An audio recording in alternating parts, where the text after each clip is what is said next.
Hello and welcome to the Everyday Adventure Podcast. My name is Nikki Bass and I will be bringing you thoughts, ideas and stories from some incredible guests to hopefully inspire you to live more adventurously in your everyday lives.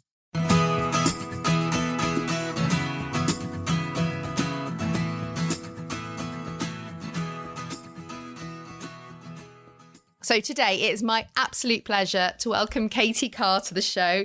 Katie is the author of Moderate Becoming Good Later, which is the story of her brother Toby's attempt to kayak in all areas of the shipping forecast. Sadly, Toby died before completing his challenge, but having documented his adventures, Katie was able to pick up and complete the book for him. And now, having finished the book, she is now aiming to finish his adventures herself. And Katie reached out to me with the most lovely email, sort of saying really why what she was doing really fitted with the vision and the ethos of the Everyday Adventure podcast. And having had an initial conversation with her around what she was doing, I was just blown away. It was, I was so excited by the concept and the idea. I knew it would really resonate with you listening as well. And I really couldn't wait to share her story and hear it in her own words. So Katie, welcome to the show. It is such a pleasure to have you here. Hi, Nikki. Thanks very much. So I guess the first place to start really is just, I guess, to go back a bit and sort of hear a bit more about, obviously, it's quite a difficult story that you're sharing in some ways, but also pretty uplifting in others. And I guess, what motivated you to pick up with the story, with what Toby was doing and had done, and decide to complete it and turn it into your own adventure as well? Yeah, I think I was always quite involved in his adventure. I mean, he shared a lot with me about it from the beginning.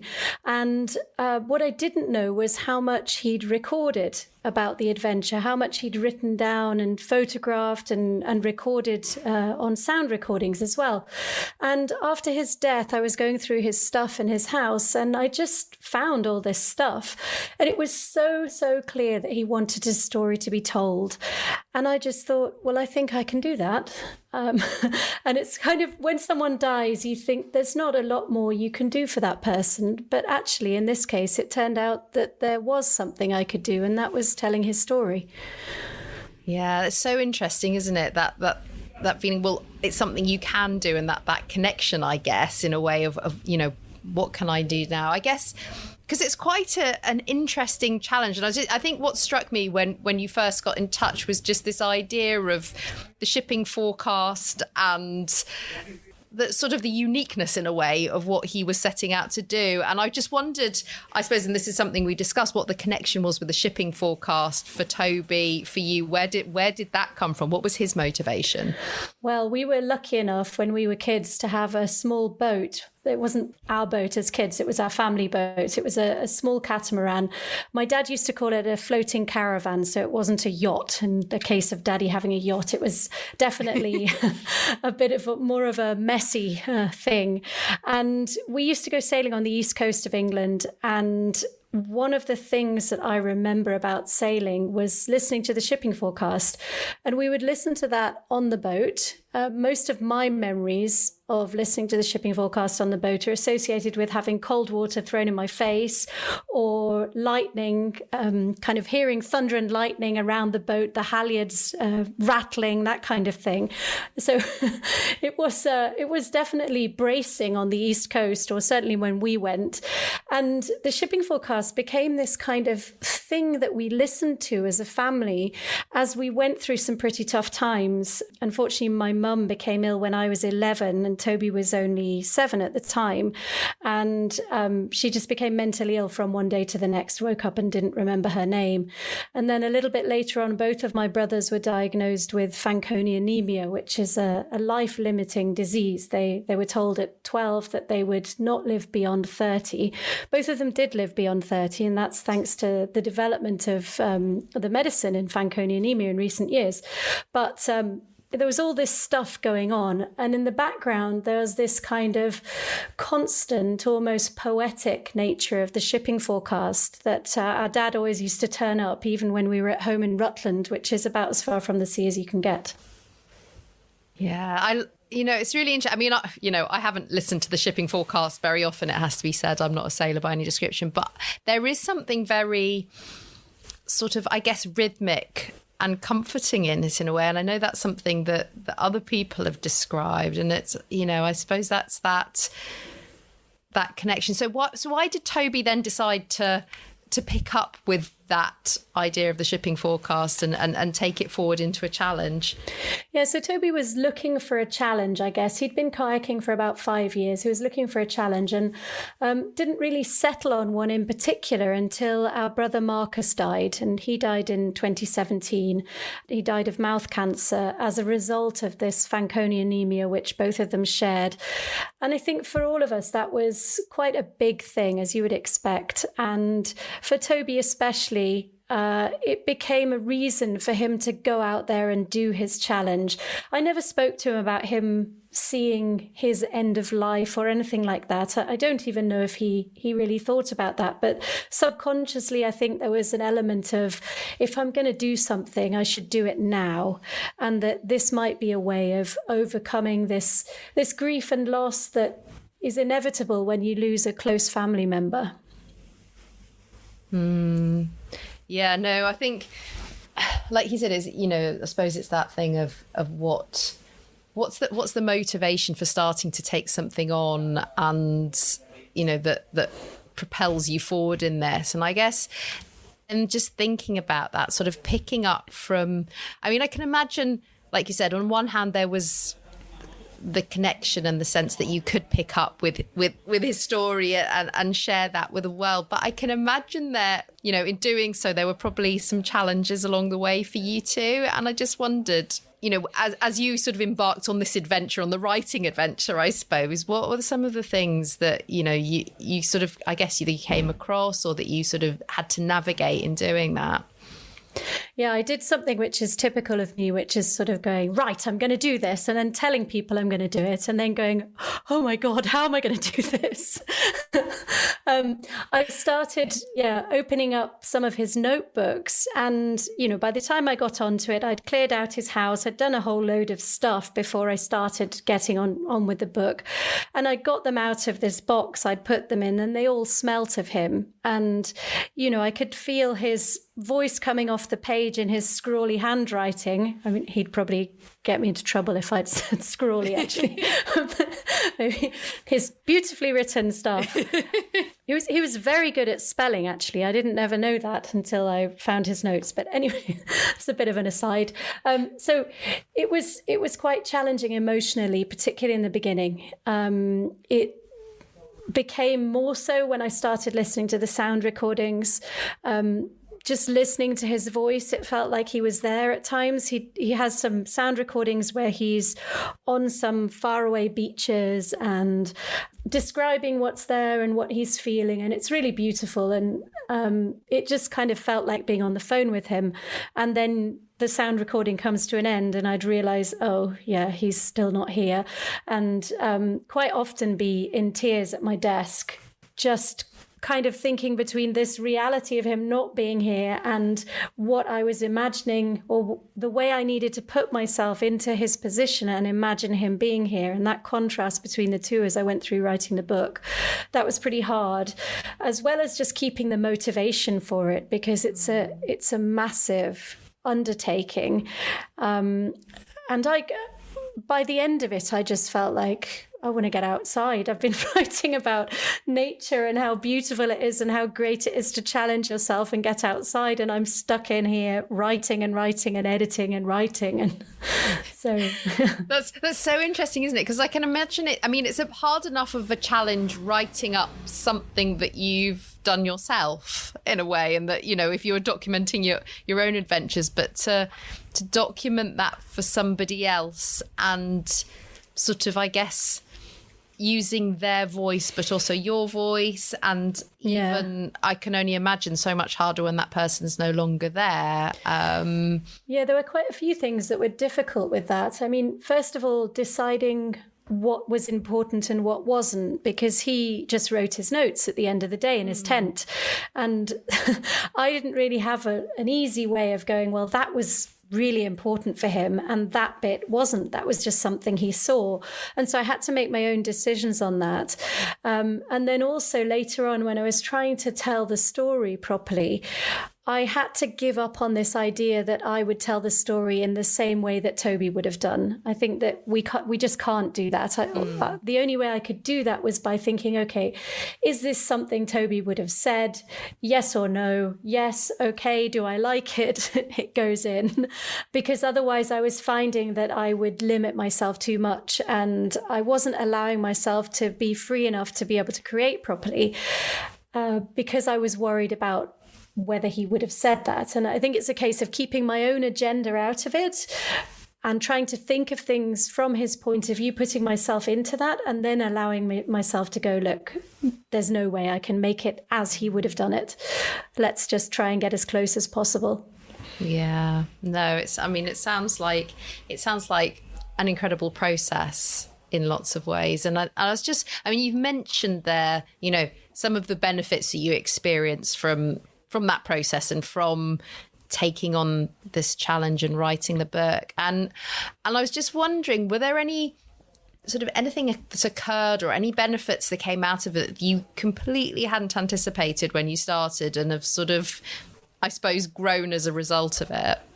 Yeah, when I think about it, it's been like spending an extra year with Toby and spending a year with him when he was at his very best. So unfortunately, when you die of cancer, most of the time, it's a horrible decline. And for relatives, you're left with this image of someone who isn't the whole person they were, not the whole person that you knew. However, if you go back and you get to spend time looking at these notes and really digging into what exactly did he do every day, kind of doing a bit of detective work there, I was able to be with him again at the best time in his life. And that, I hope, is a gift that I can give to everybody who was friends with him, and even those that read the book that didn't know him. This isn't a book about terrible loss and depression and I don't know. It's a book that does deal with some of those issues, but deals with them in a way which is like, let's celebrate life. Let's get out there and do what we can to make the most of it within the limits that we have, health-wise or whatever else. That's such a beautiful way of thinking about it as well, of that you're getting to, I love what you said about getting to spend time with them when they were in a way at their best, when he was enjoying what he was doing and doing something really incredible as well by the sounds of it. And that has a dual or a multiple sense in the way that you're sharing that with others too. And I know it's also opened up a sort of a further adventure for you. I slightly alluded to it at the beginning, but I want to hear it from you and sort of, share what's next. What are the next steps in this? Because I know by all means that the book isn't the end of this. Yeah, well, it's funny because the book was going to be the end of it, but by the end of writing the book, I decided that Toby had left an unfinished adventure as well as an unfinished book. And why not try and finish that adventure? And this, for me, is somewhat of a challenge because Toby was sea kayaking. When he started doing this adventure, he had about 7 years of sea kayaking under his belt. He'd got a lot of qualifications from British Canoeing. He was a leader. He'd done really well with it and was quite competent. I, on the other hand, had never been in a sea kayak.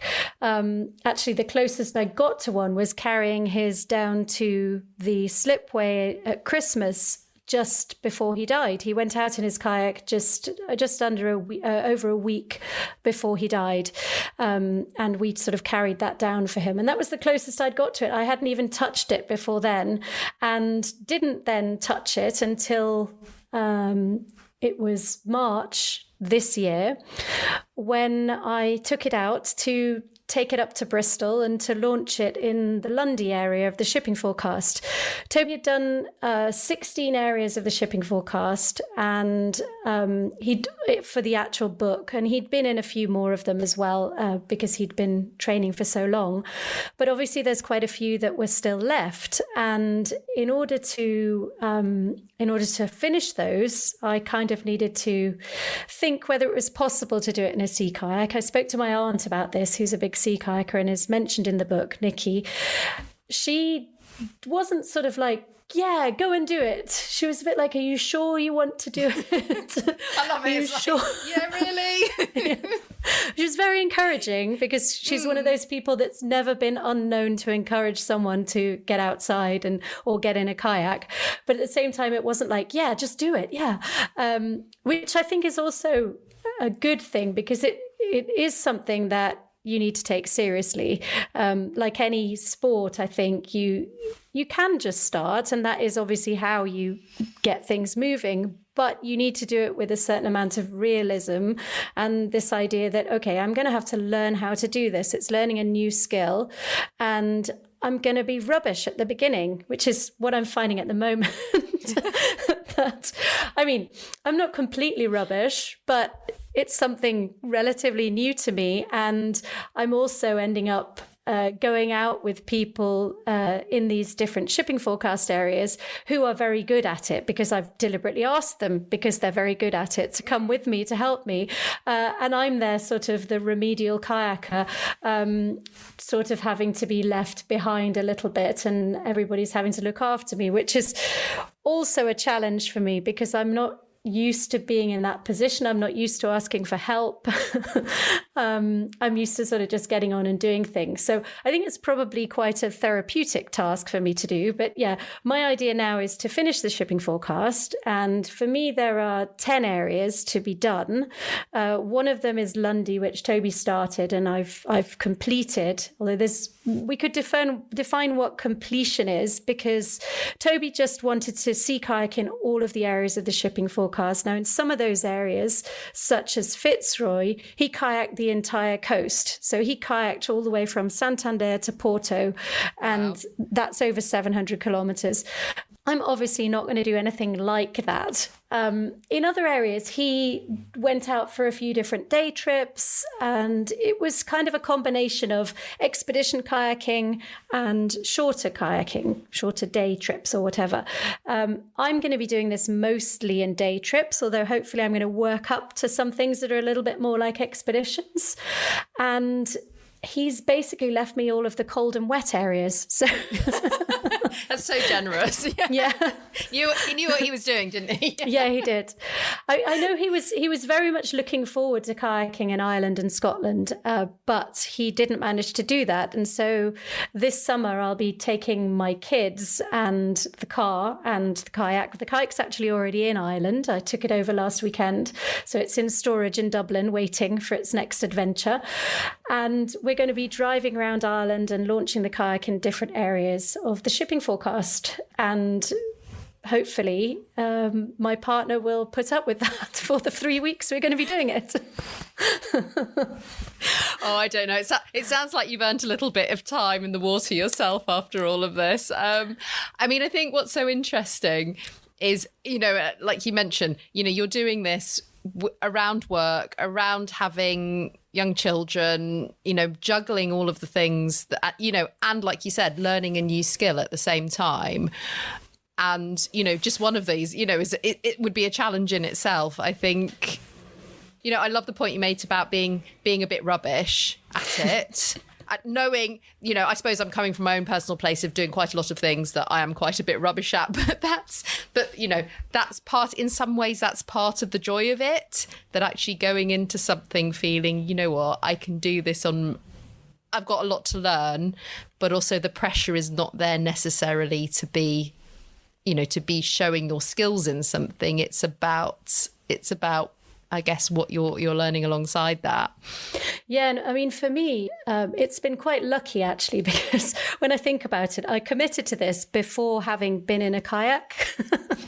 It's always the best way, I find. Just commit to something before you actually know what the hell you're doing. Well, this is what I've always done. I'm always one of those jump in the swimming pool and then figure it out later type thing. But and I've discovered it's actually a really nice thing to do, which is lucky, because if it wasn't, and if I didn't enjoy it, then it would be a grueling 2 years of trying to get this done. Very different experience. Yeah. So that's good. That's helping me. And yeah, I think it's a very good idea for us to put ourselves in a position where we're not an expert, where we're not even good at something, and we just have to go, yeah, I'm learning, I'm starting again, I'm doing something new. I think that helps us to be more empathetic towards a lot of different people, maybe our own children, also students, if we teach, or anybody else really that might just feel like, oh, I'm a bit rubbish at this, I don't feel very confident. And it does, in a way, help me to take away some of that self-demanding nature of, I've got to be really good at this. You're like, well, you can't be really good at it. You're the rubbishest one here, and that's just how it is. It's not going to change. And it's okay. Yeah. No, and I think it's, it's something I think I've banged on about this at length in other podcasts, but I think it is something that we actively avoid as adults, because it is about that, particularly if we are people who like to both be competent and perceived as competent at things, and feeling like, that's part of our identity, then actually, a loss of adulthood, I think, is sort of putting to one side the things that we might not have displayed quite so much competence in, or we don't know whether we can do, and focusing on our expertise. But how refreshing it can be to just go, you know what, I'm new to this. And like you said, how that can help us to be empathetic with others too. And I guess, again, sort of leads on to my next question really, which is, if someone's listening to this and they think, either kayaking sounds amazing, or, this idea of getting started with a new skill or starting a new adventure, is really enticing, but I just don't know where to start. I mean, given your experience, I guess, across this whole sort of process and journey, what's the one piece of advice you would give them? I would say just start. I know. As you've displayed so aptly. Yeah. Just start. There's a way of figuring it out. When I started looking at this at Toby's trip, the bit that was left, and thinking, how on earth can I do this? How can I get the kayak up here? How can I put a kayak on a hire car? How can I get a kayak over to Ireland? How can I get people to help me to learn to kayak? All of that, you just start looking into it, break it down into smaller bits. But I think the first thing is just thinking, what do I want to do? That's a challenge in itself. What do I want to do? And let's just start. And if it helps to tell people I'm going to do this, then do that as well. Tell people you're going to do it, and then just go and do it bit by bit, pushing and pushing and pushing until you get there. Because things like the book didn't just happen from one day to the next. It was the same as kayaking. It's just sort of starting and moving forward bit by bit. And it was absolutely rubbish in the beginning because I was just writing down what Toby had written in his books and not giving it any shape at all. But you can just keep on going, keep trying, keep moving forward. So just start and then make it better as you go along. Wonderful. And I know the book's due to be published shortly. And so I just wondered if you wanted to share a bit more information about where people can get hold of it, where people can find out more about you, about your adventures coming up as well, and your completion of the shipping forecast. Where can they go? Well, they can get the book in any good bookshop and online as well. That will be out on the 8th of June. You can follow me on Instagram on Moderate Becoming Good Later, on Twitter at Kayak Forecast, and you can find my website, which is www.katieanisecarr.com, and that's Anise with 2 N's and a C. And yeah, you'll track me down that way. And I'll be happy to be in contact with people. Amazing. And we'll pop all of those details in the show notes so people can find you really easily and follow your adventures coming up as well. Katie, it's been such a pleasure speaking to you. Thank you so much for so generously sharing your story and I guess everything that comes with that too. And yeah, can't wait to read the book too. I'm so excited. Well, thank you so much for having me on the show. It's been brilliant. Oh, it's been a pleasure. Take care. Good luck as well. Good luck. Bye. Thanks. Bye. So I really hope you enjoyed that episode with Katie. There were so many different themes and threads throughout our conversation that I would have loved to explore further. I think one of the things I've talked about previously on the podcast, but I don't think I've touched on for a while. And one of the themes that came through, just in terms of how she committed herself and how she took on both the challenges of writing the book, but also of completing Toby's journey, was this point about accountability, about sharing what she was going to do before she'd even figured out a way of how to do it. And it's certainly something that I've spoken to with previous guests on, this idea that when we create some form of accountability for ourselves by putting it out there, because often that can be the scariest thing to do with it. Whenever we try anything new, is telling other people. It's the sort of anticipation of questioning or judgment, or, you know, what are people going to think? Or, you know, is this me? All of these things sort of creep into our head when we are about to embark on something new. And that can stop us from taking something on and stop us from sharing it and getting the help we need. But it can also be a real driver when we do share, because then we're like, well, I've told everyone I've got to do it. I'm going to do it. And now I sort of have to find a way to do it, particularly when those who are holding us to account, for want of a better phrase, have our backs to, are people who are genuinely supportive and willing us on.